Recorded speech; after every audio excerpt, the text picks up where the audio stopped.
خاموشی ایک عظیم نعمت ہے، بالخصوص اس مقام پر جہاں اختلاف زیادہ، آوازیں بلند، علم کی کمی اور دلیل کی کوئی اوقات نہ ہو۔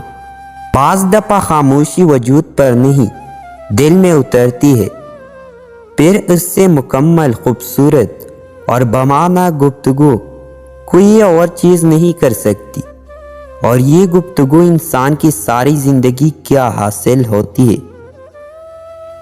اور اس گفتگو کے بعد ایک دوسرے سے دوبارہ کچھ کہنا نہیں پڑتا۔ خاموش لوگ دراصل اللہ کے خاص بندے ہوتے ہیں۔ الجاؤ ان کی فطرت کا حصہ نہیں ہوتا۔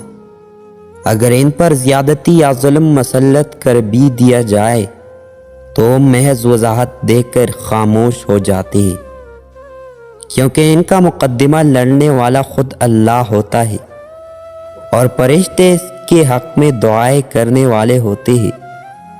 ہم کبھی جان ہی نہیں پاتے کہ خاموش لوگ کتنے طاقتور اور اختیارات کے مالک ہوتے ہیں۔